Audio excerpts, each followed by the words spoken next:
What really happened with your host, Mike Rivero. The history the government hopes you never learn. Here is your host, Michael Rivero. Welcome to our show today. It is Thursday, May 27th, 2021. Sure happy it's Thursday. Sure happy it's Thursday. Sure happy it's Thursday.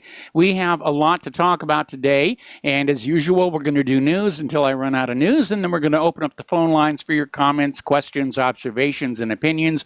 Mike is in our control room, twiddling the dials and keeping us out of trouble. And so let's just get right on into it. I'm going to start with this whole election fraud situation. To me, this has become the major story, and I want to keep the focus on there because this whole facade of an honest election is starting to crumble at every turn.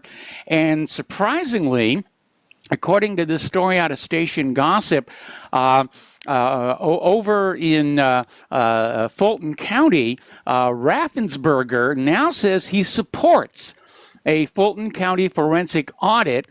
This is after he lied about the Trump phone call and ignored fraud allegations in the 2020 election. So maybe he's seeing the writing on the wall and he wants to get on the good side of the story before it really breaks apart. Up in Windham, New Hampshire, more and more conflicts of interest are starting to surface. It turns out 2 of the 3 auditors have conflicts of interest with Nancy Pelosi and Chuck Schumer. And I remember when they were choosing those auditors, there was a big stink.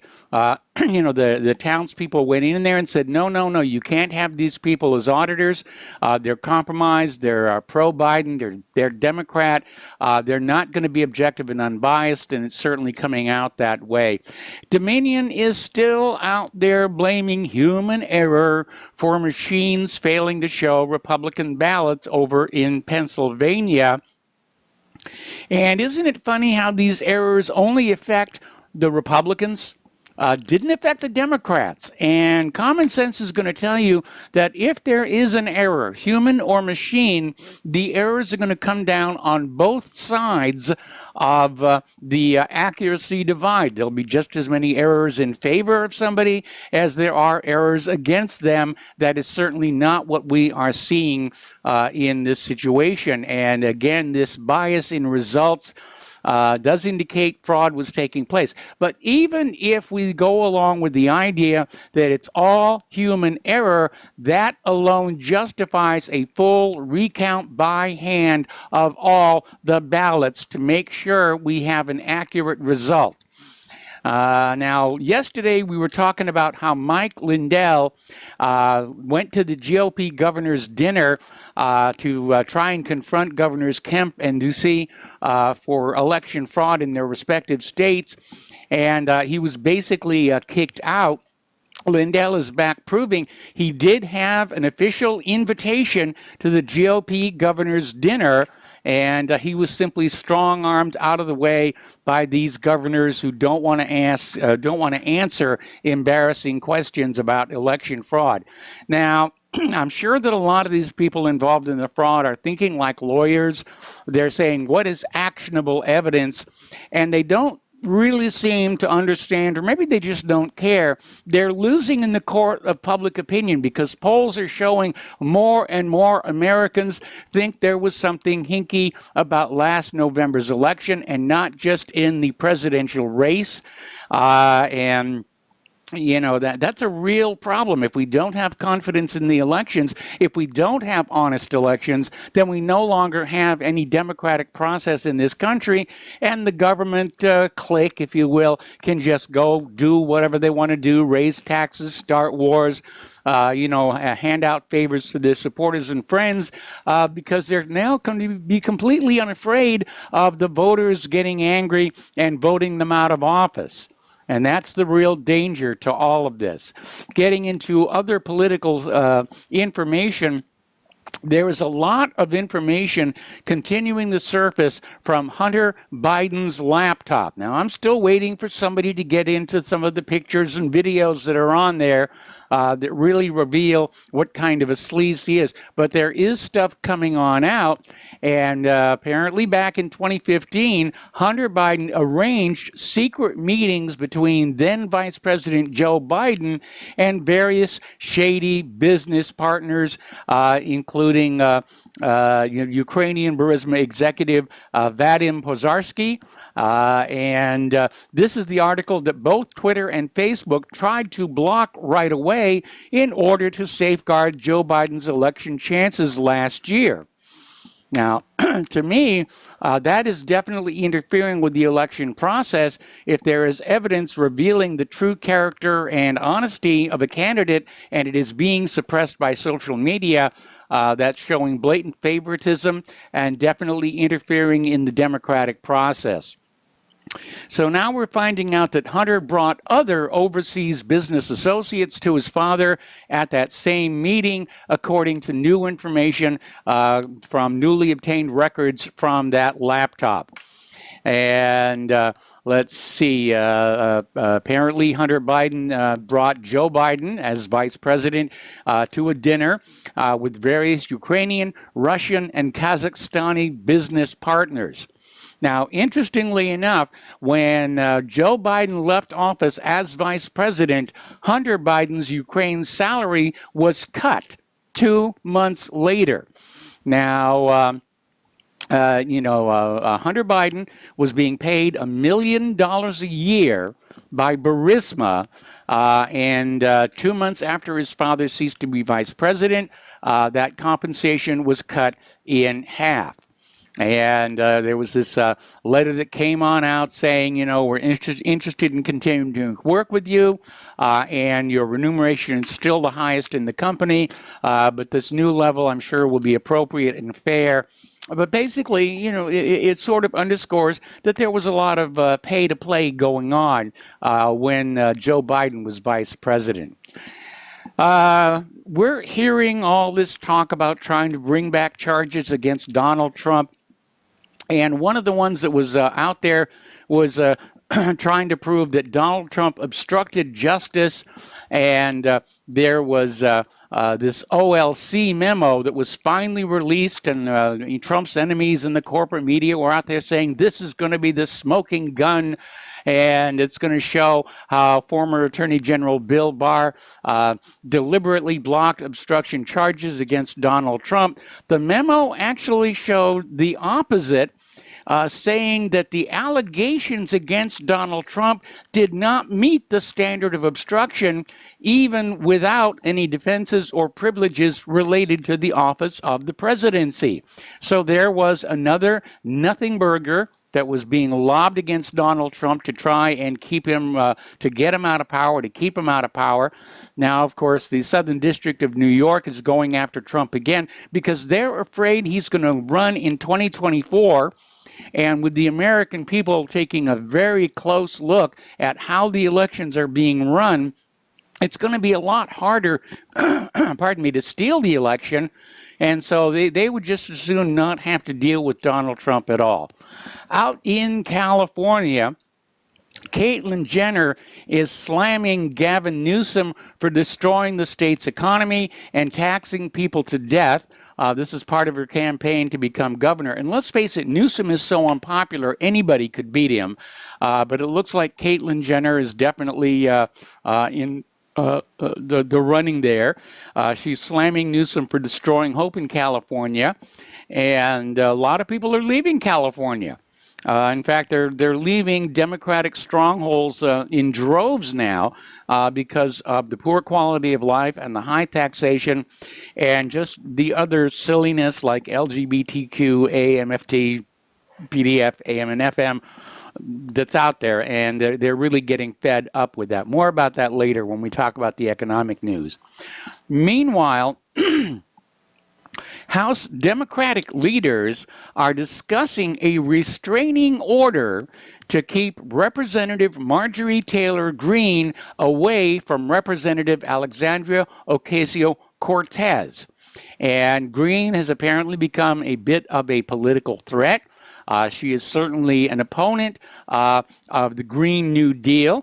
She has been challenging Ocasio-Cortez to a debate on the Green New Deal, which Ocasio-Cortez does not want to have to do.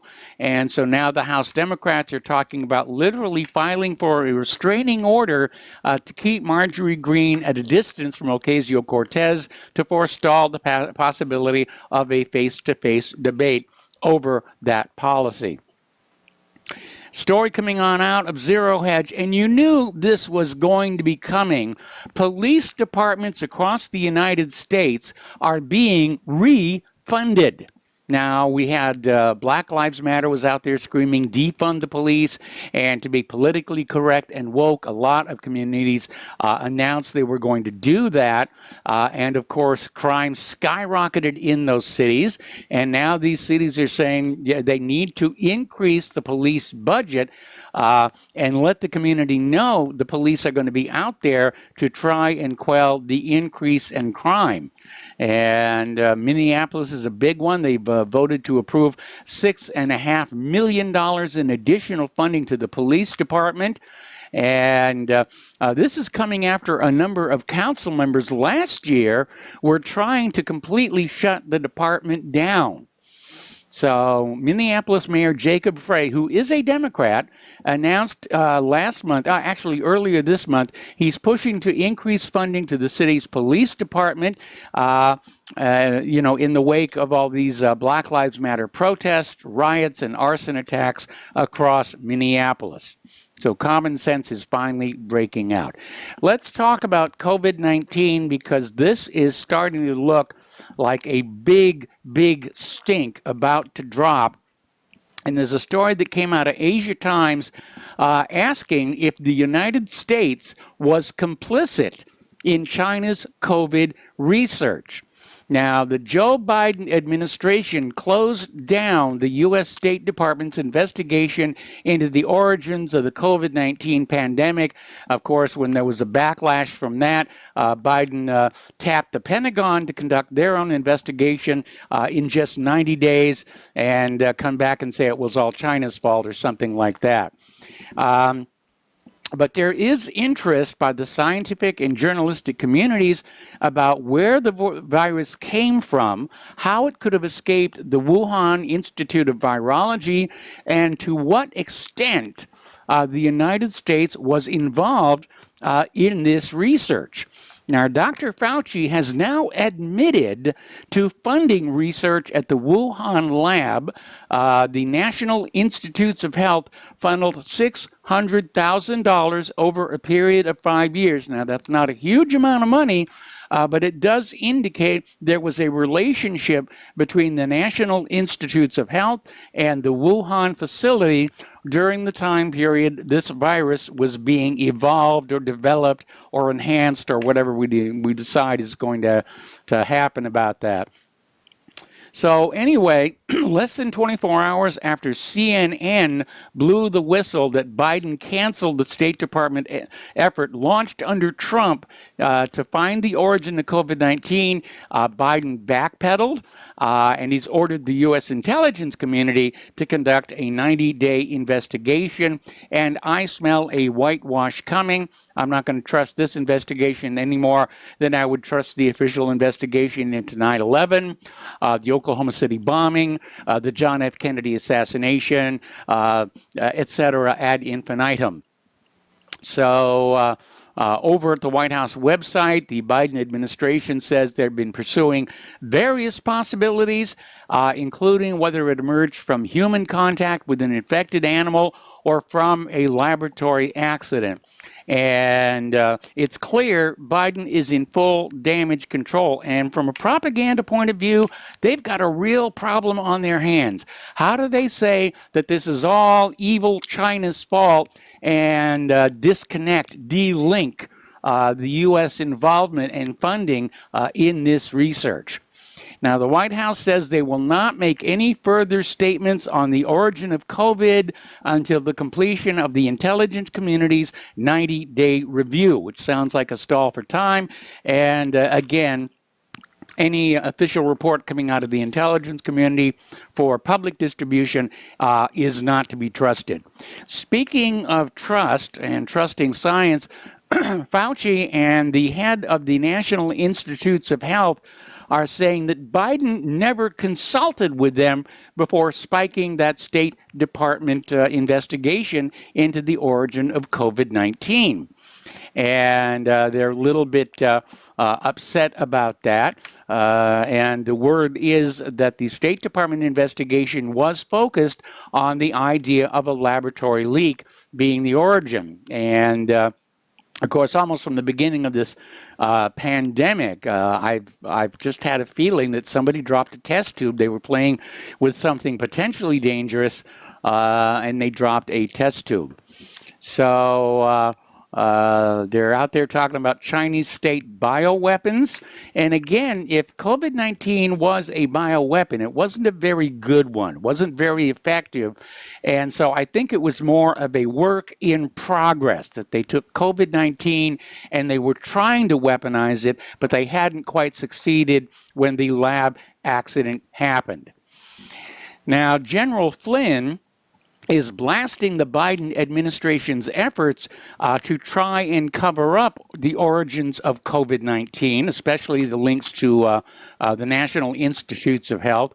Meanwhile, Rand Paul is demanding that Anthony Fauci testify under oath about the money given to the Wuhan lab, and he's also saying that Anthony Fauci should not be involved in any investigation into the Wuhan lab because it would amount to investigating himself. Tucker Carlson is out there with a video blasting Fauci, the World Health Organization, and the corporate media for lying about the coronavirus lab leak for a year. And he's absolutely right to do so. And interestingly enough, Facebook, and we reported this, I think, yesterday, Facebook has ended their ban on posts claiming that COVID-19 was man-made. And so for the last year, if you posted on Facebook the idea COVID-19 was man-made, Facebook would ban you. Well, they've ended that ban, which is tantamount to admitting they were wrong. They were wrong all that time. And let's remember, Facebook is social media. They are not scientists. They are not doctors.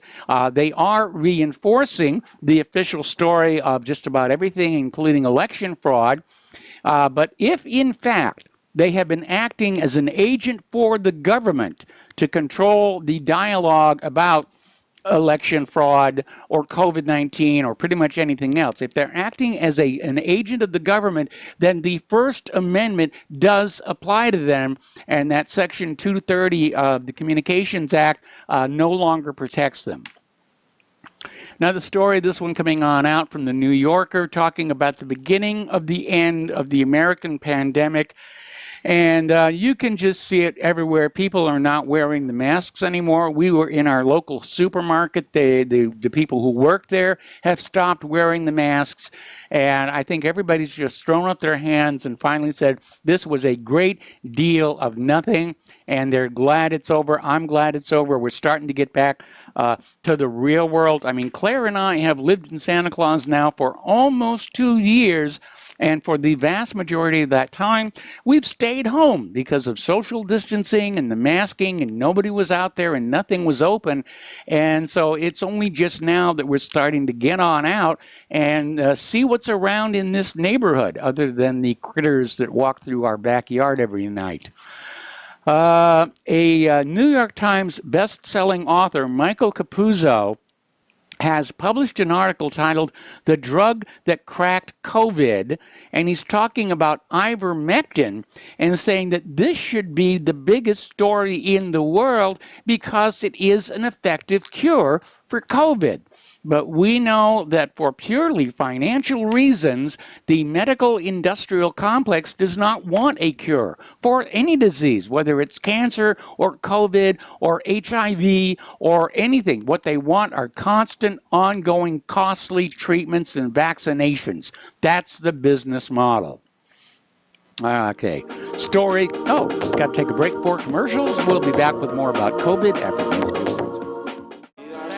show here, and again, a reminder and a beg that Republic Broadcasting Network does need your continuing support so that we can go on keeping the American people fully informed so that they can make good choices. And once again, the postal address where you can send a check, money order, or if you prefer anonymity cash, is Republic Broadcasting Network, 2251 Double Creek Drive, number 302, Round Rock, Texas, 78664. The phone number where you can make a credit or debit card donation is 800-724-2719, extension 3. Now remember, if you send in a donation of $100, you will get your choice of an official RBN coffee mug or an official RBN t-shirt. So include your return address, and if you want the t-shirt, we need your t-shirt size. And if you send in $115, that's 115, you will get both items as well. And don't forget the front side firearms deal, because that is really that's a good deal. It really is. Now then, just now during the commercial break, I put up this video. This is from Project Veritas. And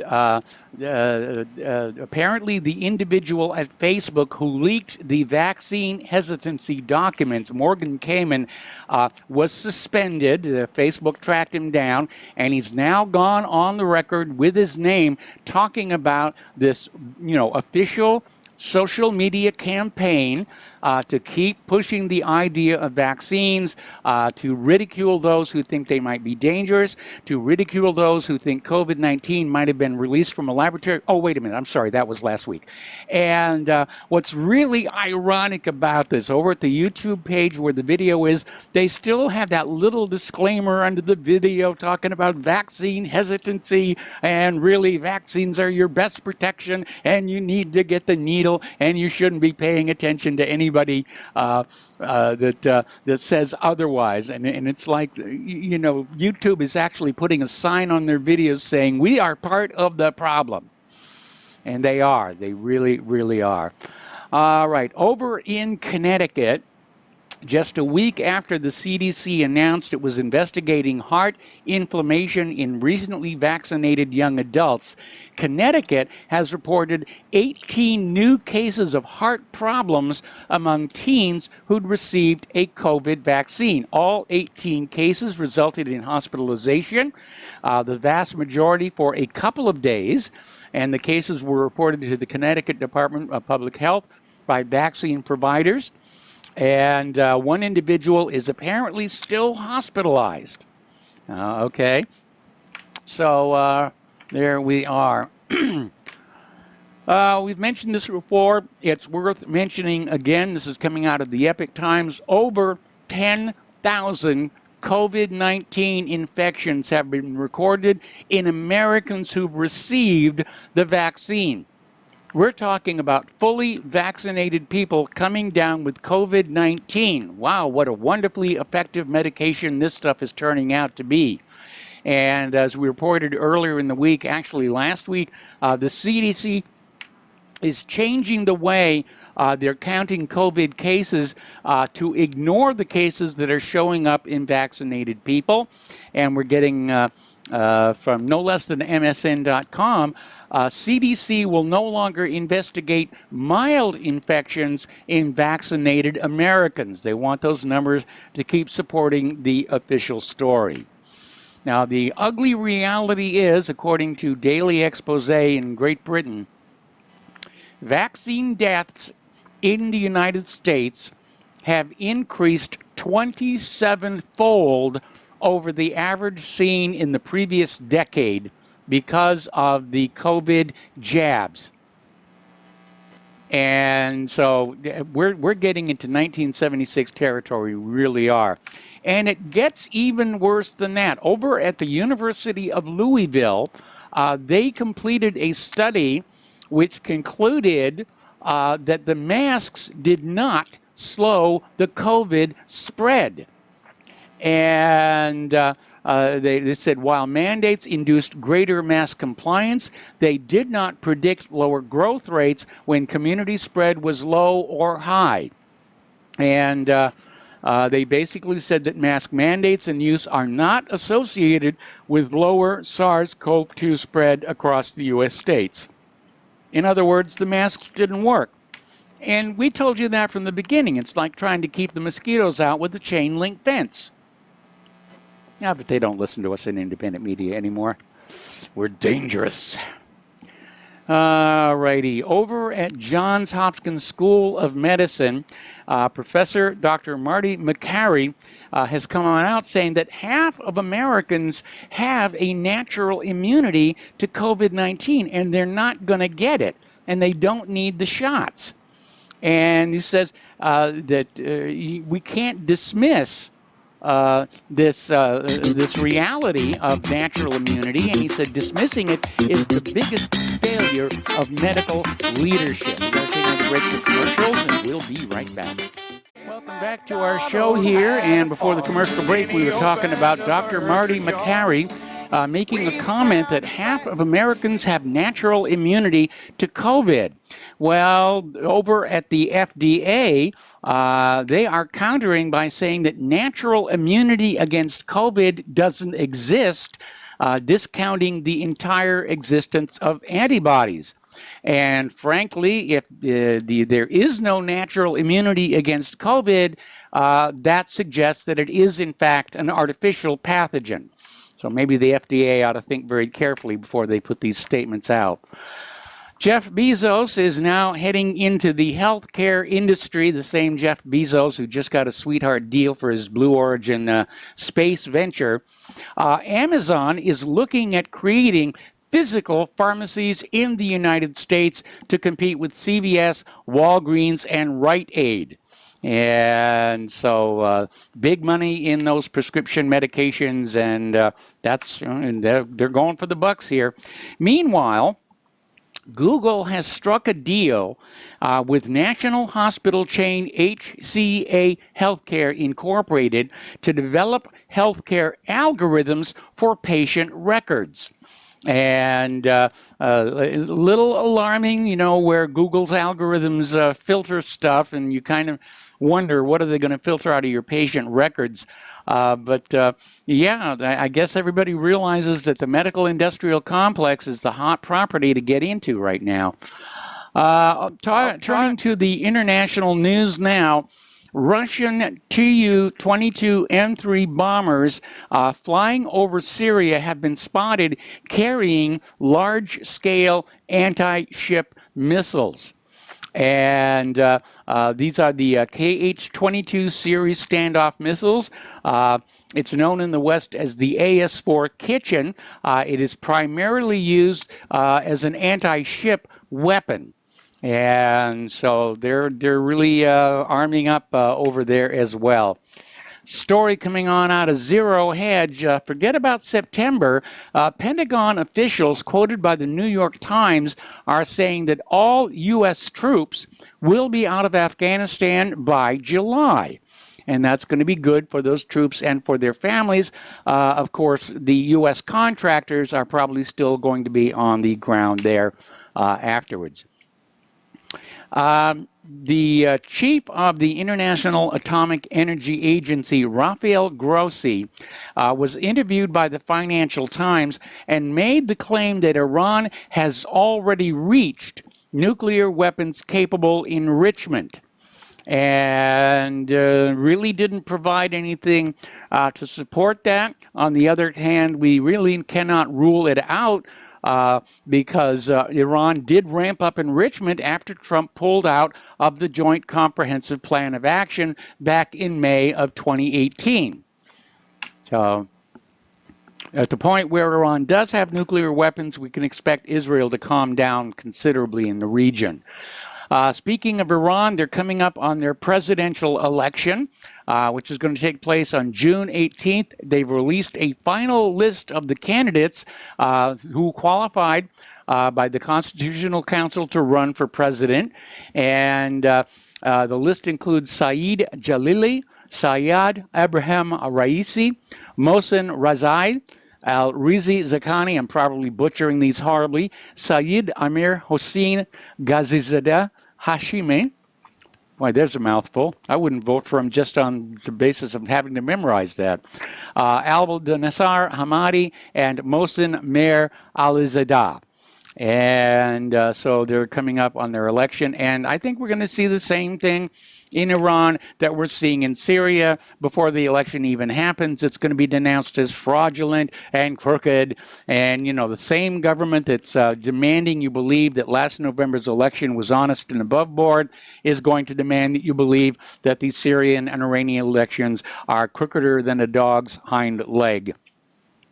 Over in Palestine, Palestinian Authority President Mahmoud Abbas is saying that a ceasefire between Gaza and Israel must include a ban on the Israeli raids on the Al-Aqsa Mosque. Now, there have been 3 of them so far where these Jewish settlers will invade the Al-Aqsa Mosque, perform Jewish rituals. They're protected by the Israeli police. It is clearly a provocation.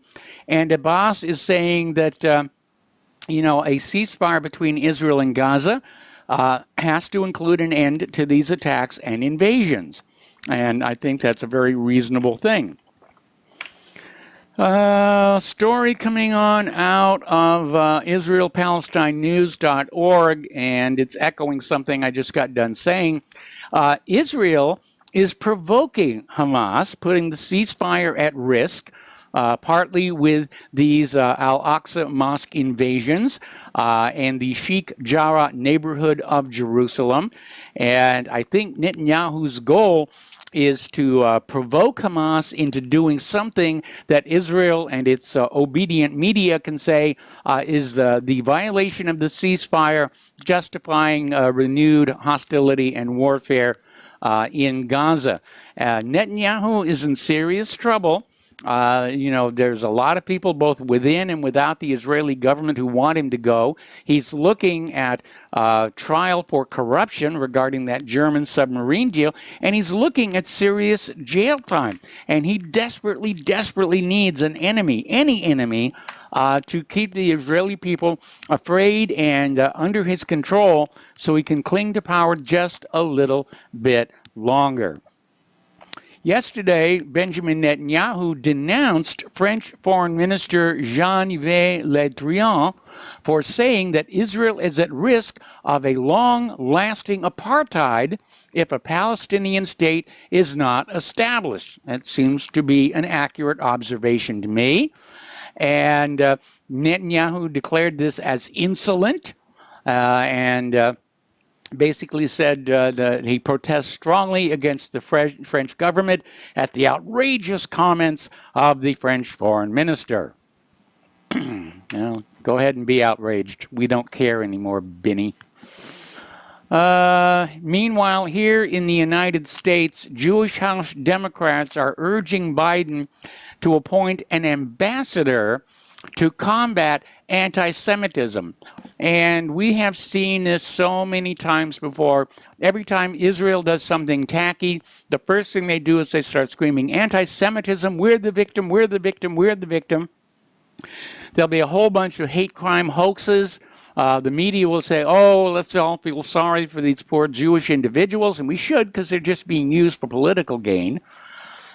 But you know, now the Israeli government clearly wants the U.S. government to be enforcing Israel policy here inside the United States, which they're already doing to a very worrying extent. Meanwhile, employees over at Amazon have signed a letter. 600 employees signed a letter sent to Jeff Bezos, Andy Jassy, and the executive team urging Amazon to cut ties with the Israeli military. Now, of course, Bezos is stepping down soon, and so it's really going to be Andy Jassy who has to deal with this. But again, it's interesting to see the Amazon workers standing up and saying this is really it's harming everybody. Everybody who's supporting Israel, they're paying a price for it in terms of loss of business, loss of respect, loss of standing in the community. Another story, this one coming on out of Mondoweiss. In a video shared on Twitter, Muna El-Kurd, talked about the critical role social media plays in censoring Palestinian advocacy around the world while fostering a surge in Jewish extremism in Israel. So it's not just vaccines and election integrity that is being enforced by social media, it's Israeli policy as well. Over in Oman, they're having riots there because of economic problems, lack of jobs, and the Omani riot police had to use tear gas canisters as protesters took to the streets in the major cities of the Sultanate Monday. So things are getting unhappy all over the world. Getting into the economic news, Chicago Assembly Plant, which is run by Ford, is going to have to shut down again temporarily and lay off thousands of workers because of the worldwide semiconductor shortage of chips that has greatly disrupted automaking. And at how fast those chips can get made, there's something else going on here. Whether the chips are being deliberately shorted as a means of harming our automotive industry or what, I don't know. But I'm not buying after this much time that there is still a shortage of these chips because once you have the templates made, they're easy to make and they can be done very, very fast. I've toured a factory where these things are made and they just crank them out.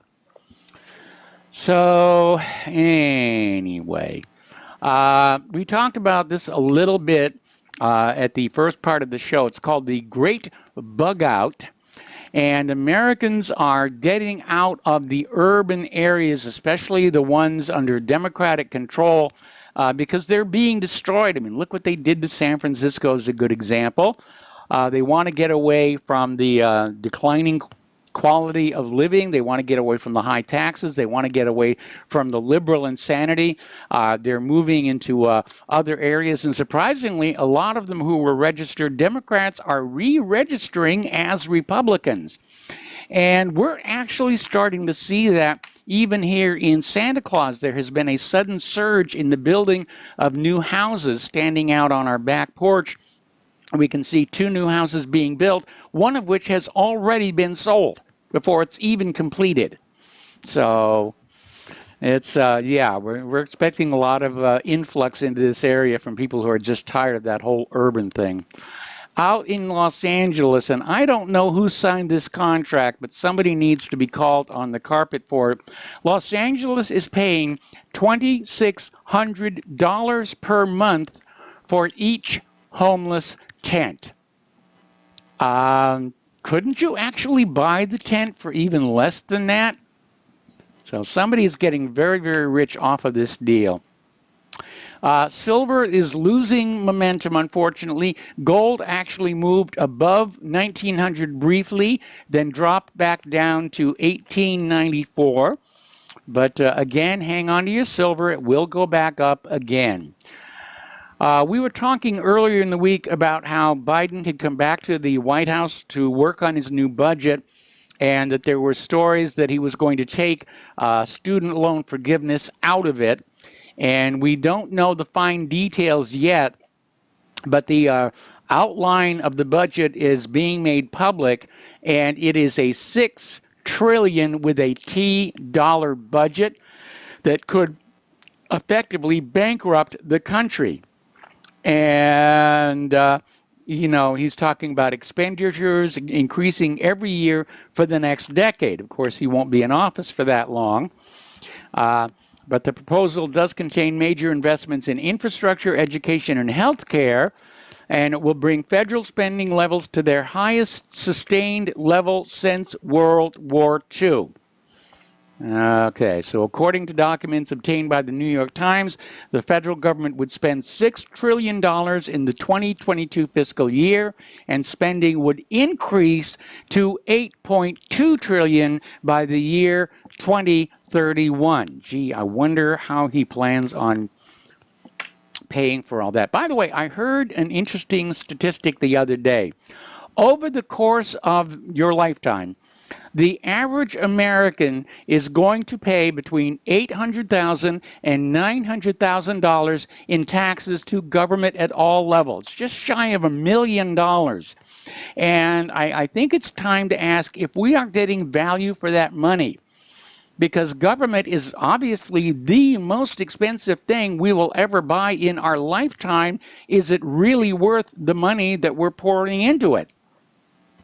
And I think everybody ought to take a really, really good look at that issue. You know, we have to pay for our health care. We have to pay for our education. We have to basically pay for everything that we need. The money goes into the government, and yeah, they'll fix the roads and stuff occasionally, but the rest of that money goes off to war and Israel. You know, now other nations do have high taxes, but they have things like, you know, subsidized education, free health care. You do get value for money in those other countries. You certainly don't here in the United States. It's the worst of all worlds. High taxes, and you're on the hook yourself for your education and health care. Turning to immigration, over in West Texas, the Del Rio sector is leading the nation in the detention of migrants, and they have this migrant detention facility is currently at 700% of the maximum capacity recommended for COVID security. And so, yeah, I can imagine there's a huge epidemic happening down there. All right, we're going to talk a little bit about guns and gun rights here, because a lot of attention is being focused on David Chipman, who has been nominated by Joe Biden to lead the Bureau of Alcohol, Tobacco, Firearms, and Explosives, and how he qualified for the job. I don't know. Somebody asked him about Hunter Biden's lying on a gun application, and David Chipman said, well, he was unaware of the details of that case and couldn't comment. So already the favoritism is flying on out there. But according to this one article that came out of Conservative Brief, Chipman absolutely wants to ban AR-15s, and he basically, Chipman has served as an advisor to the gun grabber groups out there, and he seemed to suggest that law-abiding gun owners could be some kind of a threat. And that, I think, is really very absurd and gets even worse than that. Arkansas GOP Senator Tom Cotton asked Chipman how he would describe an assault weapon, and Chipman said that any weapon with a detachable magazine chambered for .22 caliber or above could be an assault weapon. I'm sorry, chambered for anything above .22 caliber could be an assault weapon. That's his view of that. We got to take a break for commercials. We'll be right back. Welcome back to our show here. We're talking about the gun grabbers, and we're talking about David Chipman, who is Joe Biden's nominee to head the ATF. Now, Chipman himself is a former ATF agent. He was reportedly involved both at Waco and Ruby Ridge. He then left the ATF to become an anti-gun lobbyist for Michael Bloomberg, and he said that he supports banning the AR-15, which is the most popular rifle in America. And Chipman then went on, as we said before the commercial break, basically saying that his idea of an assault weapon. On Wall Street and in Washington. Okay. All righty. Are you hearing me? Okay. Okay. I'm going to keep on talking then. So anyway, Chipman basically said that. Hang on a second.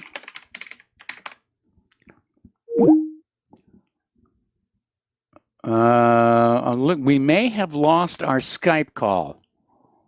Yeah, we did. So stand by on the podcast here.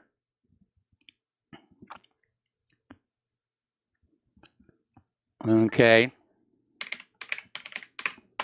Going to try and reconnect. There we go. And we're back. right, I got you now. Go ahead. Okay, yeah, we had a little bit of a glitch. Frog went through the dam or something like that. Okay, we're talking about the gun grabbers. We're talking about David Chipman, who is out there saying that his idea of an assault weapon is any semi-automatic rifle with a detachable magazine above the caliber of a .22. Which would basically include nearly every rifle in America. Now, .22s are great for target practice, but you can't hunt with them. You can't defend your home with them. What he's basically talking about is total disarmament, and we're allowed to have these little tiny pop guns so they can say we still have a Second Amendment right to keep and bear arms. And I know there are a lot of GOP politicians who are opposed to this guy, and I certainly do not. Okay, I'm still seeing funny things happening with Skype. And am I still on the air? I guess so. Yeah, you're good. All right, we're good. Okay, yeah, welcome to live radio here. Getting into the political correctness stuff, but we're going to go ahead and open up the phone lines now. 512-248-8252. We've been talking about this issue of transgender athletes, men who are born men, biological males, saying, I identify as a woman, and then competing in women's sports, which they, of course, sweep all the awards there, and it's very unfair. But polls are showing only 1/3 of Americans believe trans athletes should be allowed to compete on teams matching their gender identity. And I'm surprised that it's even that many who think that this is somehow fair. All right, we're going to take a break for station identification. The phone lines are open, 512-248-8252. We'll be right back. And welcome back to our show here, hour number 2. The phone lines are open. Area code 512-248-8252. Now, the other day, 60 Minutes ran an episode about transgender people regretting having gone through the process and just bemoaning the fact that they couldn't turn around and go back. 60 Minutes was roundly attacked by organizations like GLAAD, who don't want you to understand that it's not all wonderful to go through the hormone and surgery treatment. So Leslie Stahl is out there defending the 60 Minutes segment. It's something people need to know. And even Tucker Carlson did a segment saying that most Americans aren't aware of just how many people go through this transgender transitioning surgery and hormone treatments and then realize it didn't solve their problems. It just made things a little more complicated. It's this big, deep, dark secret of the transgender movement. All righty, we're going to start taking phone calls now. Tom in Florida, hello. Welcome to the show. What's on your mind? Yeah, Mike, can you hear me? Yeah, I can hear you. You're on the air. Okay, Mike. First off, you're talking about the trans athletes. I got an idea. Let's put Caitlyn Jenner against Newsom in California for a 100-yard dash to see who can be the governor. A.K.A. Bruce Jenner against Newsom. What do you think about that idea, Mike? Well, I don't know. I don't think she's got the balls for the job. Great answer. But, it's absurd what's going on, even now with volleyball and all these sports where these men are competing with women and saying they're women. It's disgusting. Of course, that's the trend of the country with all these licky, kissy, touchy-feely liberals, Mike. And, the worst one myself is, women's boxing, where there's this guy who's transgender, says he's a woman, and he's now fractured the skull of 2 female competitors, and that's pretty sick. I mean, we're seeing this huge muscular man beat up these women, and we're supposed to cheer for that. Yeah, it's just unreal, Mike, what's happening, but basically, that's just the way the trend of this country is with all these liberal Democrats, Mike. So, people are voting for this kind of. I mean, look, they're voting for this. We don't know what people are voting for because the elections have been totally hijacked. I wish you'd stop saying people are voting for this or people are voting for that or people are voting for this person or whatever. We don't really know. That's the big problem we're dealing with right now. You know, this is just a bunch of Mike, people listen. who've hijacked our country. They've stolen our country. They're plundering it and looting it and basically venting their sick little twisted fantasies all over the rest of us and saying, hey, this is what you wanted. Well, yeah, listen, Mike, listen. I stand corrected how I put it, but listen, I didn't mean like that. I'm saying they're trying to use that apparatus as the vote that the people want that. That's what they're doing. Yes. They're still in the elections. You're absolutely correct. You know how I feel about that. I know it's totally been a rigged job. And I know that the American population doesn't feel that what's going on with all this nonsense. But however, there's a small group of people that have mucho money, and that's what their narrative is being played out. Oh, it's the voters. The voters want this, which is a damn lie. We all know that. Yes. Even a leftist commie knows that, basically. I don't know how to approach that other than that's what it is. You know, they're using that narrative, which is a big false lie, a fat-ass lie, whatever you want to call it, Mike. But listen, going back to the lady Kathy that called you yesterday too, Mike. Yeah. She called in saying that, what is the solution? Well, I got a solution for her. Get a bullhorn and go out and start yelling your head off and telling the people the truth, like I did. I've done that in the past. I've actually held out and handed out flyers to let the people know. Even people that were leftists, fully gone to the left here in South Florida, now I think they've changed their mind. Like again, in this last election here we had in South Florida, Trump got 53%. It was close to 50% of the Cuban vote, which was, that's basically what you got here.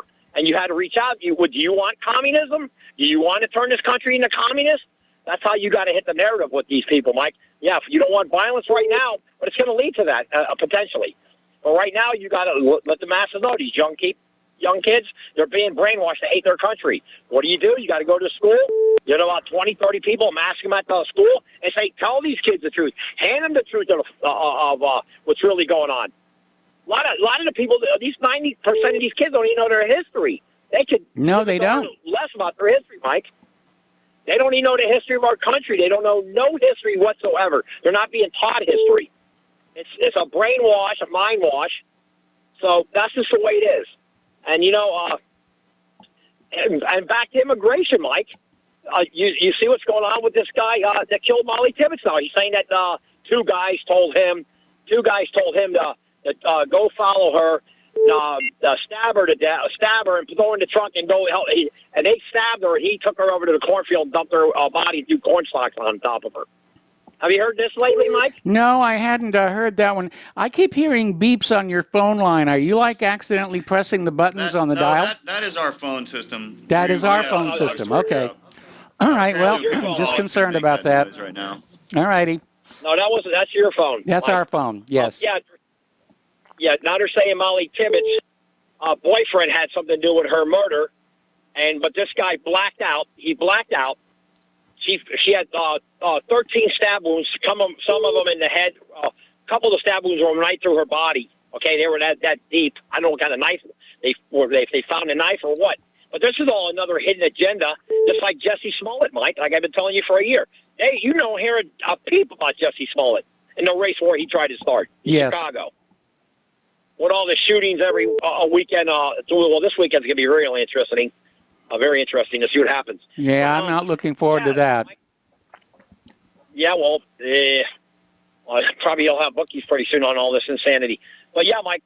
So now the boyfriend's supposedly going to be like a suspect and on her murder, but this guy blacked out.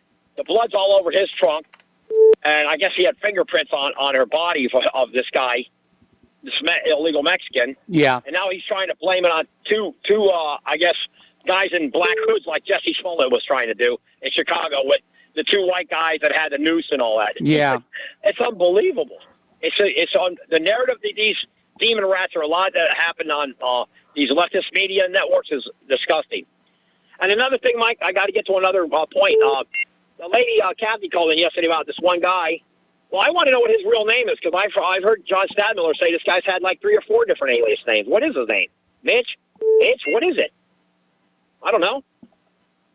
So, he calls in. I don't know what the guy's name, what he's going on his agenda. What is he, how is he going about that? That's another thing that's perplexing to me. Yeah. and she's from Arkansas, so I don't know. But, Mike, getting back to what's going on with the crime, Portland, Seattle, all the burnings going on all over, our cities for the last year, the murder rates in all these cities. Yes. Philadelphia, Baltimore, Chicago. It's unrelenting. It ain't ever going to stop, Mike, until you actually do have, I guess, martial law in those cities. And you actually have the military out on the street. Because I don't see these crime rates coming down anytime soon in any of these cities, Mike, as long as the Democrats are running them. And you're going to probably...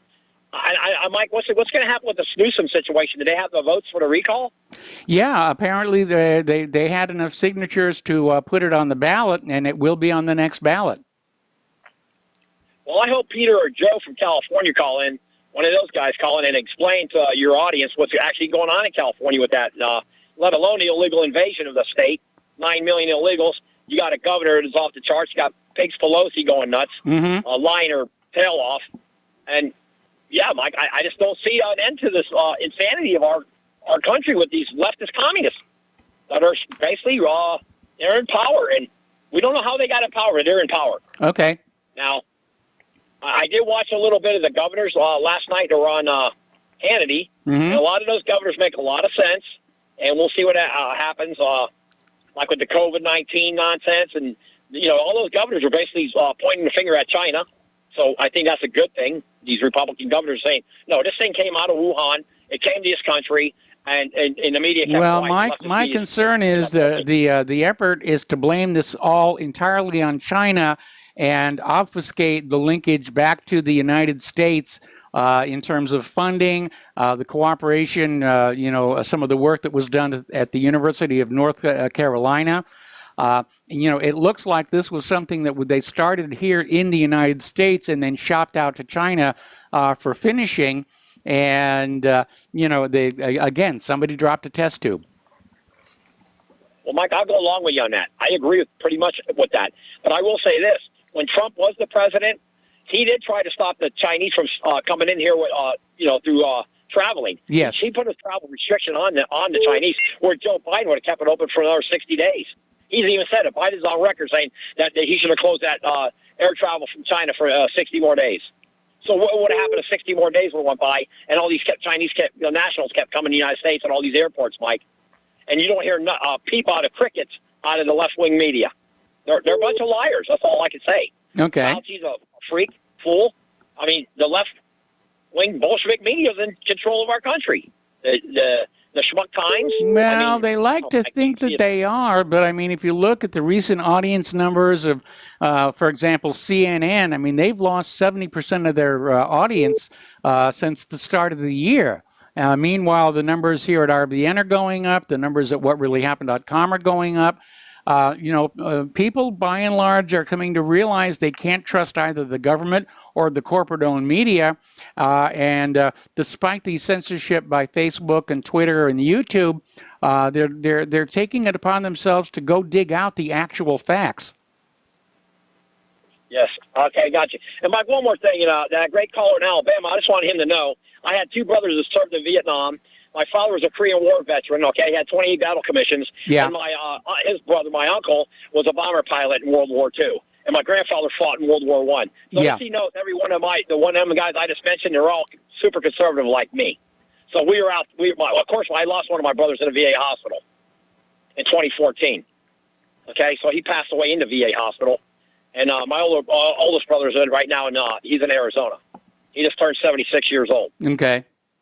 So just so he knows that my father had passed on a while back, but he was a Korean War vet, and his brother died 2 years before he did. And my grandfather died in 1970, fought in World War I for this country. Yes. Okay? A German-American going to fight his own people in Germany. Go figure it out. So just so he knows that. Okay?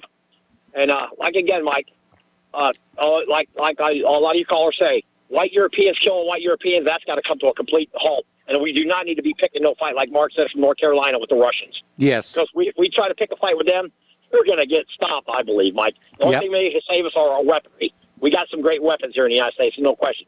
But I don't know. I think that we have spent a vast amount of money on weapons that really don't give us the bang for the buck. and I'm looking at American weapon systems. I'm looking at what's coming online in Russia and China. And I think if we get into a mix-up with either or both of those countries, we're going to have a really, really rough time of it. I have to totally agree with that, Mike. When I'll let you go, I know you got other callers, but listen, Mike, I will say this: the Russian women, soldiers, and the Russians and the Ukrainian women, they're bad. They're yes, bad they are. Bone. And I tell you, you can look up some of the videos of those Russian women soldiers and the Ukrainian soldier women. They're pretty rough. I'm telling you, I don't know. It'd be tough going up against even them. Don't kid yourself.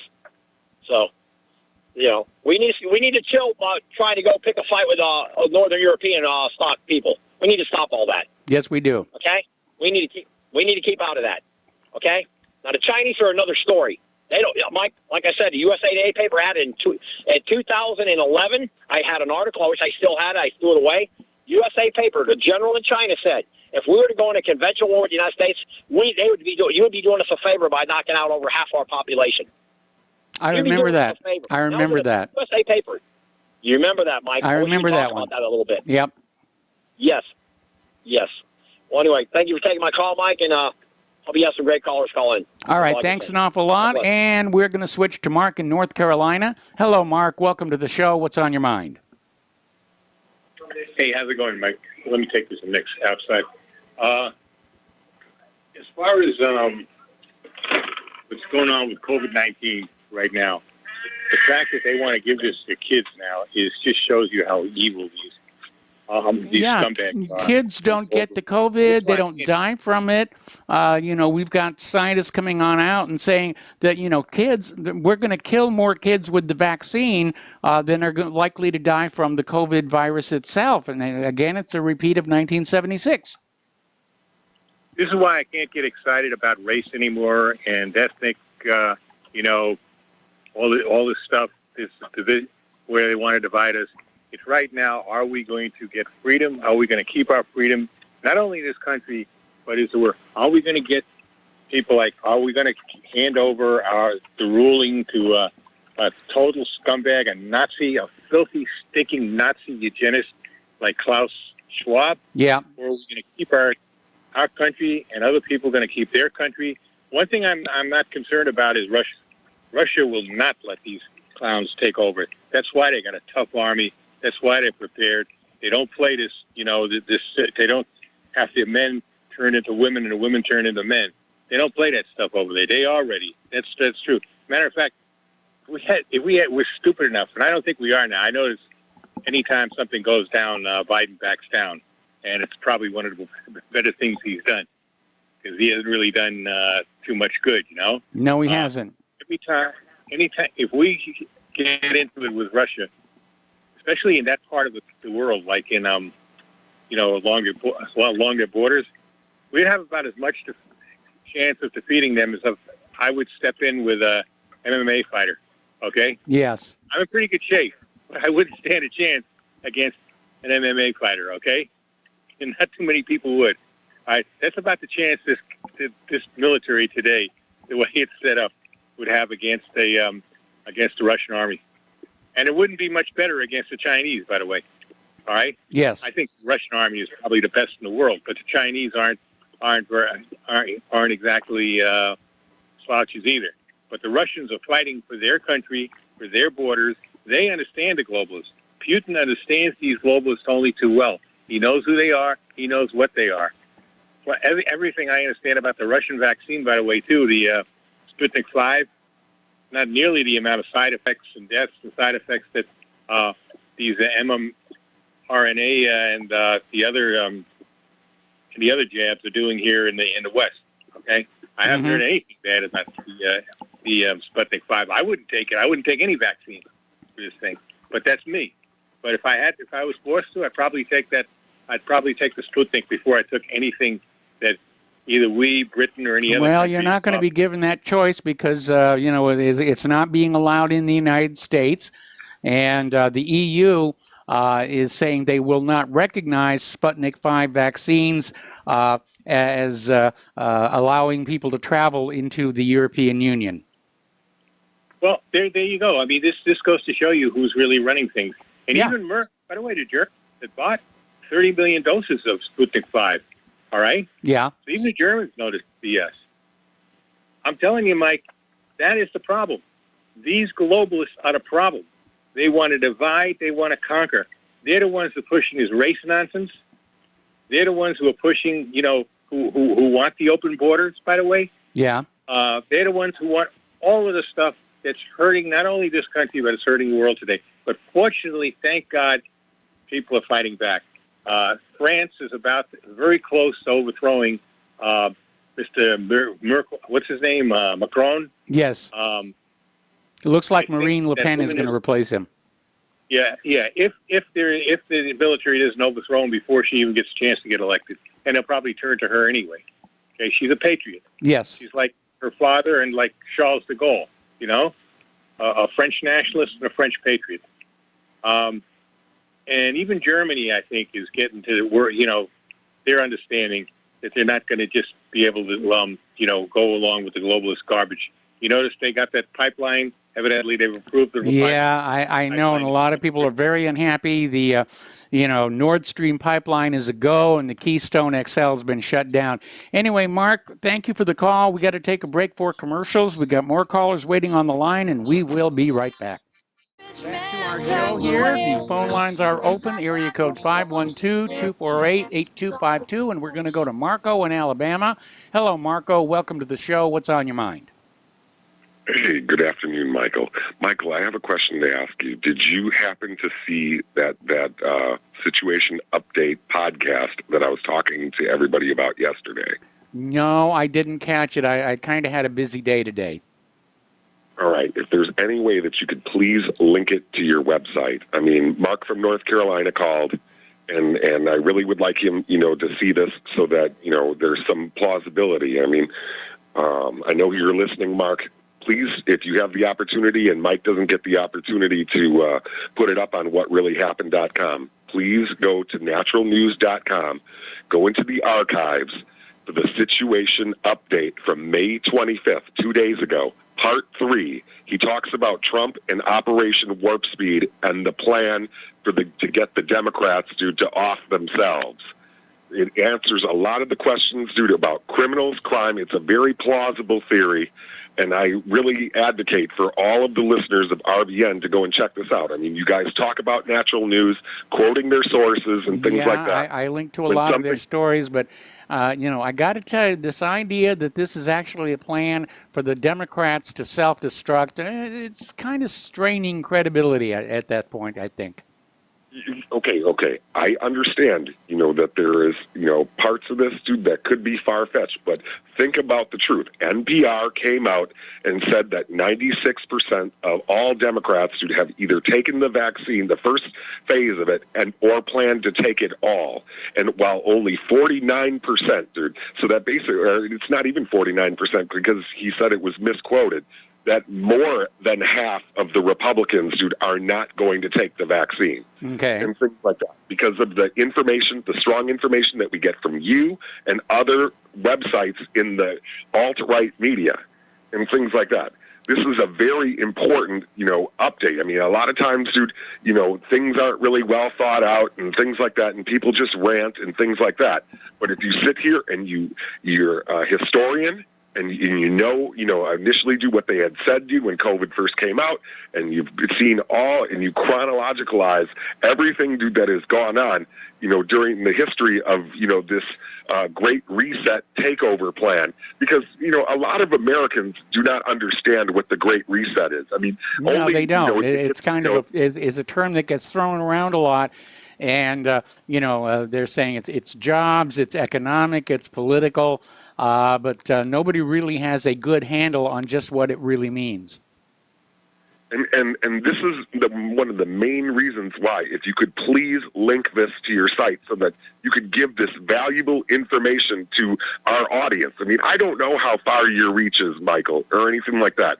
But, anything, that we have, because, in the grand scheme of things, when somebody gets censored, off of, national television, for just coming out, and then like that French Nobel Prize winning scientist came out and said that people are going to die, and then the liberals who try to spin it, and the Republicans try to spin it as him saying in 2 years, so that anybody that comes out against the COVID vaccine, is discredited for just having a contradictory opinion and things like that. I mean, this as well as I do. Yes. And this theory, is very congruent with what is going on, right now in society with all of the illegal immigrants, dude, coming through. They're making all of the illegal immigrants, dude, for the most part, dude, take the vaccine and all that stuff. And so, it's like, all right, yeah, they're coming here, but if this is a death shot, like everybody is saying that it is, and like that, where, roughly, I'm honestly, not on board. Marco, I hate to cut you off here, but we're almost out of time in the segment. I'm looking at the naturalnews.com website right now. I don't see where there are archived podcasts. Where would I be going? All right, okay. If you don't, because I don't know if he kept an archive, but you could also go to Brighteon and put in the search part, situation update May 25th, part 3, in Brighteon, or Rumble, or whatever else, dude, that you use. Or you could even Google it. I've even found it on Google, man. All righty. I have something that's from 6 months ago. Okay. May 25th. I mean, it might take a little bit of work after your show, but please bring this up, man, if you can. If you could put this on your site. Yeah, man, I'm going to have to. I'm going to have to hunt that down because it's not coming up immediately. Michael, thank you very much. Thank you very much. Have a good afternoon, and I would just want to have another caller have a chance. Have a good one. Well, thank you very much here, and we do have another caller waiting on the line, but we don't really have enough time to start the call. So real quick story here. Over at Brandeis University, Assistant Dean Kate Slater is out there saying that, she hates whiteness. All white people are racist. She herself is white and insists that she's not being racist because she doesn't hate white people. She only hates whiteness. That does not even begin to make sense. And she's an assistant dean at Brandeis. All right, we're going to take another break for commercials. Join us on the air, 512-248-8252. We'll be right back. Welcome back to our show here, and our phone lines are open. Area code 512-248-8252. And I did find the video Marco was talking about, and I will take a look at it later on tonight. But again, this idea that this is all a plan to get the Democrats to self-destruct, a little pinch of salt on that one. Okay, we're going to go back to the phones here. Robert in Kansas. Hello, Robert. Welcome to the show. What's on your mind? Hey, Michael, you hear me? Yeah, you're on the air. Okay, so people are bewildered by where this transgenderism is coming from. Mm-hmm. And what it has to do is with the original lie that we are taught, and this is taught in schools and throughout our culture at this point, and that is that men and women are equal. That's the root lie that allows for things like transgenderism, gay marriage, all that stuff, because if everyone is equal, well, then why can't a man be a woman? Why can't two men get married, and so on, right? So the original lie we were taught is that we're equal to women, and in fact, the truth is that women are inferior to men. They are. Well, I don't think I really want to go there. I mean, they're certainly different than men, and yes, men are physically stronger. Intellectually, they're equal. And certainly women have the advantage in that they can have babies and we men cannot. They are not equal physically. They're not equal mentally, emotionally, or spiritually, Michael. They are the inferior vessel. And I know you're not a religious man. No, okay? I'm not, and that's one of the reasons right there. Well, God doesn't make anything equal to another, no matter if it's a lion compared to a hyena. It doesn't matter what it is. He doesn't make things equal to one another. And men and women are not equal. And that's where you get these fallacies of transgenderism and gay marriage. That's the root lie. Well, I don't think we should be blending the issue of gay marriage with transgenderism. As far as gay marriage is concerned, I think they had a public relations disaster trying to call it marriage and convince everybody that it was exactly the same thing as a man and woman pairing. The transgender issue, I mean, I don't care what any individual wants to do to themselves. My opposition to transgenderism is it's being proselytized, it's being marketed, it's being sold as a fashion trend to very young, impressionable people. And as that 60-minute story pointed out, they're being talked into making a major change to their bodies and lives, which after it's all over, they regret it. And I really do think that's child abuse. It is, Michael, and you're right. Here's the thing, though. What happens, like in Egypt or Greece or Rome, any of these, from history, what happens to these nations is they reach a point of decadence, and they start to do things like give women rights. And when you give women rights, Robert, I think you're kind of in a very, very gray area there. I think the decadence. No, I'm right. I think the decadence is a symptom, not a cause. Okay. No, that is the cause. When you give women rights, the perverts take over your nation. Okay, and so you start getting things like legalization of perversion.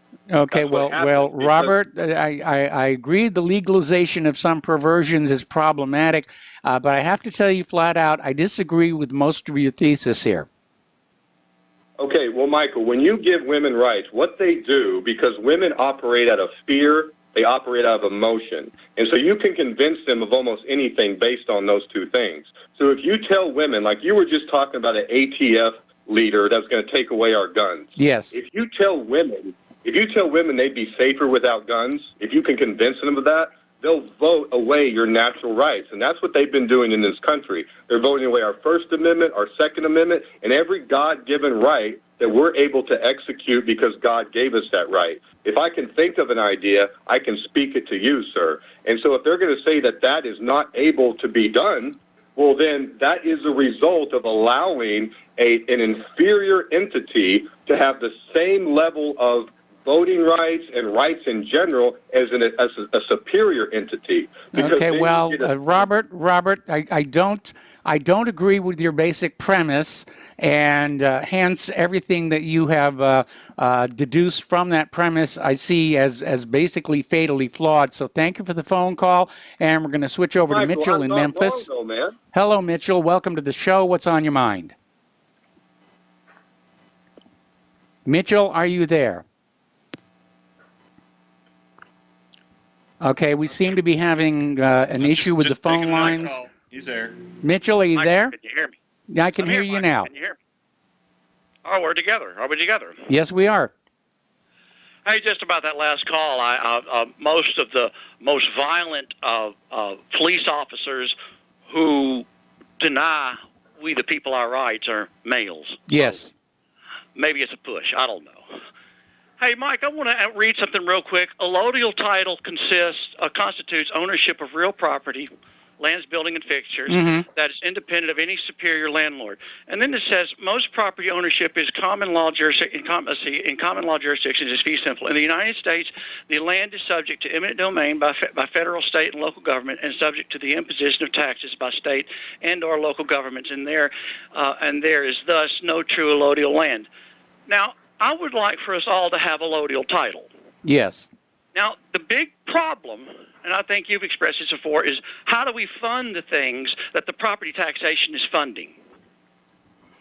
That's the concern. Well, I've often thought it would be a good idea to send out a shopping list to all of the potential taxpayers, and they'll tick off all the things that they think should be supported, like schools and good roads, and then they'll tally up their share of the cost of those things they've approved of and send in that money. Where we get into a problem is where governments will say we're going to give you good schools and good roads, and they take a lot of money away from you, and it winds up going someplace else.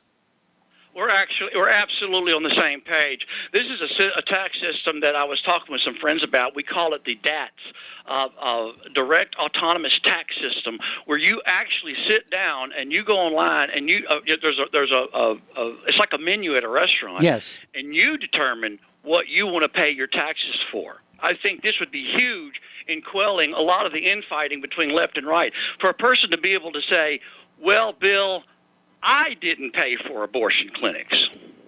Yeah. Or you're not going to get me to fund the military. Just think about that. I think a lot of the problem that people have now is they're being forced to pay for things that in some cases they're morally, vehemently against it. I agree. To be able to break that, so I think that's a beautiful idea you have. I was thinking, going back to the property taxation, there's you can extract money from people to pay for things, but there's also another. We could go the other direction, and we could just quit paying for a lot of things, and then we'd have money left over.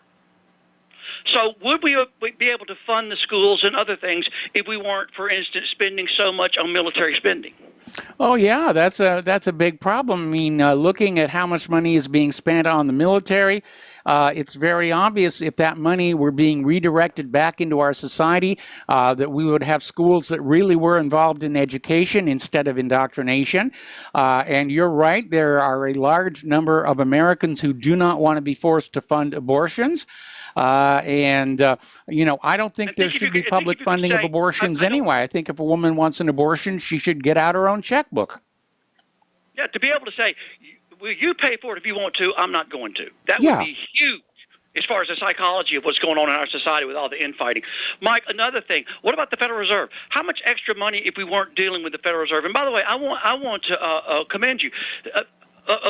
For all the years that I can remember, there's only 3 or 4 people in politics that I can remember ever mentioning anything about the bad side of the Federal Reserve System. And one was Ron Paul. Yes. One was the Democrat, Dennis Kucinich. One was the late Jim Traficant. And one was, guess who? Cynthia McKinney. So yes. Thank you for that interview. Wonderful interview. How about another way that we could have extra money if we didn't if we lowered the bloated cost of health care? Or how about the sky-high legal costs and fees? How about tax breaks for the wealthy?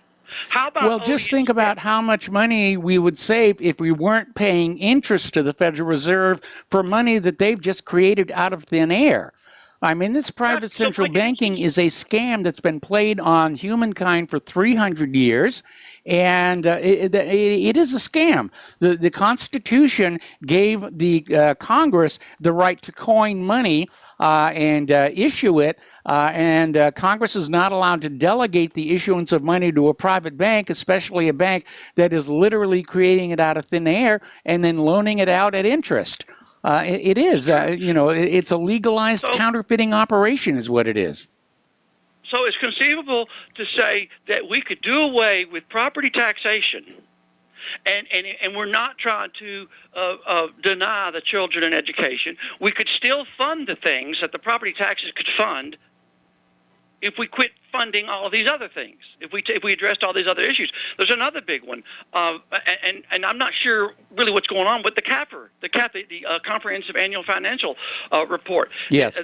You quote as one of your regular sources of information sources, Ellen Brown. Yes. She's talked about the CAFRs. Jerry Day, Walter Beering. Now, I lined up Jerry Day to come on your show, and I can try it again. It was back when you were having health issues. Yes. He would probably still want to come on your show and talk about the CAFRs.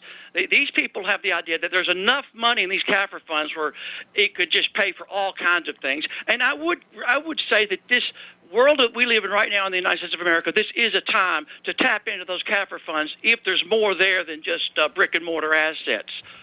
Well, that's the real question, whether the comprehensive annual financial reports, most of what is on those books are non-convertible assets like, physical buildings and things like that, and the roads and whatnot. As to how much cash is actually on hand, that's a very, very hard thing to find out. Well, Mike, these 3 that I mentioned differ with your opinion. I'm in the position, I don't know. I can't weigh in. That's why we need someone other than me to try to. I can't fill in those blanks. The last thing, but if you would like, I'll try to get in touch with Jerry Day and to get him on the show, because you mentioned yesterday that you would like to have more guests. I mean, I'd like yes, to hear I do want to start having more guests. would you like for me to contact him? It's jerryday.com, I think. Or you can. It's your call. All right. Yeah. Thank you. Okay. Do you want me to contact him? No, I'll try and reach him. Okay. Now, real quick, if we have time, of course, I'm here. And by the way, I've said all along, it's Memphis Mitchell. Memphis, I don't know why people think I'm trying to run some game here, but obviously Memphis, Tennessee. Now, I heard about this story about this bridge from your show. Yes. The Memphis Bridge. Yes. And it's getting very interesting because if you go online real quick and do a Google's image search, just let me know, is that a crack or a break? Well, I mean, depends on your definition there, but it definitely is a crack, and the load-bearing member on that bridge is definitely broken. Exactly, and the news people keep calling it. They keep playing it down like oh, it's just the crack, and to me it looks like a complete break. It is a complete break, and they're trying to play it down because, first of all, the bridge was not being maintained. The crack was allowed to form, and it got missed for a long, long time. So, of course, they're trying to downplay yet another example of poor management of the country. You nailed it, because I was going to tell you that they came out and they, as you put it, they downplayed it, and then somebody came up. It was some independent drone operator produced a photograph from 2019 with the break. And yes. So then they and then they fired the inspector, and they're vilifying this Monty Frazier. Monty Frazier, that name is worse than Anthony Fauci now. Yes. Monty Frazier. And I hadn't even seen a picture of this guy. I don't even know if he exists. But then it came out that a guy was kayaking the Mississippi River. And he came up with a photograph from 2016 showing the break. So this is very interesting, but it's exactly what you're saying. They're not on top of it, of these issues. They won't spend any money to maintain. The money's going on in all other kind of places. I looked at the American Society of Civil Engineers, ASCE, and the new report card for the infrastructure's come out, and the United States of America is getting a C-. Yes. You're in Indiana. I looked at your state report, and you guys doesn't look good. You guys got 266 dams are considered to be high hazard potential. Yeah. There's a bunch of other things in your state, but every state's like this. Got this laundry list of things that are just not being addressed. But anyway, Mike, I'll leave it there. I did want to say one last thing. I don't know why I have to do this once every year. I'll put my hand on a Bible. My hand's on a Bible. Trust me. I am not a shill. I am not a troll. Okay. Is that good enough? That's good enough. And as far as people calling me Mitch the Bitch, I last heard someone say that when I was in 4th grade. So, let's get to a higher level of insult, please. I'm worth more than that. At any rate, Mike, I'll talk to you later. All right. Thank you for the phone call. And we're going to switch over to Kelly in Austin. Hello, Kelly. Welcome to the show. What's on your mind? Yeah, I was a little nonplussed listening to that earlier caller rant about women. Yeah, he kind of irritated me, too. Yeah, look, in my long professional career in engineering and geology, I've worked with many women, and they are the intellectual equal of men. Yes. I've worked with outstanding I women. saw that at Mensa there were just as many women members as there were male members. Oh, yeah, I'm not surprised. I would not be surprised at all. And I raised a daughter who earned a Ph.D. in engineering. She's no slouch, I assure you that. And another thing I'd like to tell them is if you think women are inferior, I'd like to put you in a room with my wife for 5 minutes, pick an argument with her, and find out how long you last. Okay. That's a brilliant woman. And I like to think she's brilliant because she married me. Yes. But I'm sure she's I feel the same way about Claire. Yeah, I know. I hear arguments like that, and to me, when they start appealing to biblical verses or whatever else, everything flies out the window. Yeah. You have no credibility at that point. There is a physical difference between men and women, and they're finding that out in the military now because they're finding out that women do not have the physical stamina that men have. Yes. To pass the rigorous standards that were previously imposed by SEALs and this, that, and the other. And they're having to reconsider that. But if you get beyond that, and I've dealt with women at all levels of business, outstanding business people, persons, and intellectuals. So all right. No problem. Anyway, thanks for taking my call. Hang on a second. We got to kill the music. We're going to skip this break. And so anything else, Kelly? Well, nothing much beyond that point. I'm curious, though, and I didn't call to talk about this, but I'm going to throw this out to you. What is your interpretation of how panicky Democrats might be about what's going on with these recounts, with these? You can smell the fear. I mean, it's just coming off them. They're going to the courts to try and get the courts to stop the count, and it's very obvious they've got something to hide. And, they may find a legal way to prevent these audits and counts, but there's no way they're going to convince the American people last November's election was honest if they continue like this. Frankly, if they truly believed that Joe Biden legitimately won last November's election, then they wouldn't be afraid of an audit. That's exactly right. And why would they say, okay, we have nothing to be concerned about. Let's open the doors and we'll conduct a detailed audit. And that way you can look at the data, and then once you convince yourselves that you're wrong, you can walk away. But to the extent that they're fighting this the way that they are, I think it indicates that they're desperately trying to hide something. Oh, yeah, no question. I mean, it's like a flashing neon sign saying guilty, guilty, guilty. Yeah. And you know what else? I think the two things they're seriously concerned about here is that if they find out that the audits in Maricopa County are wrong, or prove them wrong, that means that the election of Kelly to the Arizona Senate is in question. And in Georgia also means that it's not just the presidential election. There are Senate and House races that appear to have been subject to fraud as well. All right, so you can see why they're very concerned about this. Yeah, they are. Also, that other idiot that they elected. But they're sure acting like they're guilty of something.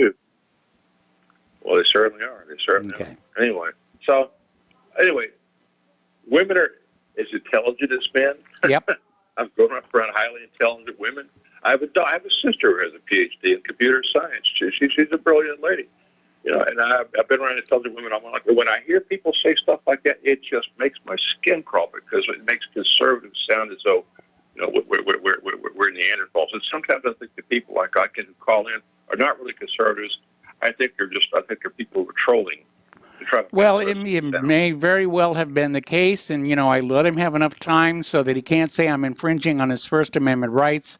But obviously, I do not agree with his major premise, and I do not agree with his conclusions. Anyway, Kelly, we're running out of time here, and I would like to switch to Scott in Nevada. Hello, Scott. Welcome to the show. What's on your mind? Hello, Michael. I'll make it quick. This was the previous second caller back about the taxation stuff. And you said, much of what I was thinking anyway, that the taxes just go to pay interest. But what brought to mind was Beardsley Rummel, and when they were having the 1943 Victory Tax Act, and that was the beginning of taxing workers' money, if you will. Yes. And then he said the purpose of taxation is to control inflation and to redistribute wealth. That was his statement to Congress. Okay, Michael, I'll get off the air. All right. Well, thank you very much. And we're going to go to Bob in North Carolina. Hello, Bob. Welcome to the show. What's on your mind? Thank you for taking my call. First of all, on the paying taxes to things you don't agree with, well, when you pay your auto insurance, if you have any kind of infraction, you're helping pay for SR 71, which is drunk drivers. You may not agree with that. Number two, Health Ranger thesis is completely flawed because this was the Trump vax. And I often ask many leftists, did you take the Trump vax? And they get that sheepish white look on them. So I think what that is a logical fallacy after the fact that he's trying to put into place saying that more Dems would take it. I mean, that's ridiculous to sacrifice. That makes zero sense. Yeah. Third thing is there should be a discussion on women, especially white women in this country. They don't respect their race as much as black women, but I'm not going to go there right now. Here's the other thing. When you guys are talking about men competing with women, well, here you are at the beginning of the show calling Bruce Jenner, Caitlyn, she. And they did the same thing on Fox. It's not a she, okay? Number 4, test tube dropped. That makes no sense. It would still be contained. You're covering up a potential or discounting a potential criminal behavior. I don't think it was an accident. And thirdly, fifth, you fell for the con job. You're not looking deeply enough into the potential deadly side effects. You took the vax, but yet every day you talk about how ridiculous it is for people to take the vax. Yeah, and I regret having taken the vaccine, but we were kind of in a coerced position where we literally could not see Claire's mother without the vaccine. And, we had to make a choice based on that. And I definitely have vaccine regret. Anyway, listen, we're running out of time here, Bob, and I want to take one more phone call. Mark in Florida. Hello, Mark. Welcome to the show. What's on your mind? Hey, thanks for letting me in real fast. With the one gentleman, he didn't say women have no value. The survival of the fittest. If you get a 6-foot-tall, 250-pound man, it's going to take 5 women to take him out or more. Survival of the fittest is what he's talking about. He wasn't saying they didn't have no value. Now, as far as the property taxes, private property is not taxed. The only reason you're paying the tax is because you volunteered to do it. You haven't removed your home from the registration of commercial property. They're treating your home as though it's commercial property. That's why you're paying a tax on it. You're not paying a tax because you are taxed. You volunteered into it, you just don't know it. People don't know the law, and they complain about stuff they don't know. And that's why I want to say, look up your land patent, look up patent law. You own your land, allodial, just learn how. That's all I'm saying. Learn how. There's all kinds of tricksters and hucksters and snake medicine salesmen, whatever they are, and we call it government. Government is nothing but a gang of liars telling you have to do stuff. Yeah, they absolutely are that, no question. All right, well, Mark, we're at the end of the show. My apologies to those callers waiting on hold. Try and call back tomorrow. We'll get you on the show then. Stay tuned for John Stadmiller. I'm sure he's got lots of interesting things to share with you. Please spread the word of Republic Broadcasting. Spread the word of whatreallyhappened.com. Please donate. We'll be back tomorrow, Friday. Aloha, America.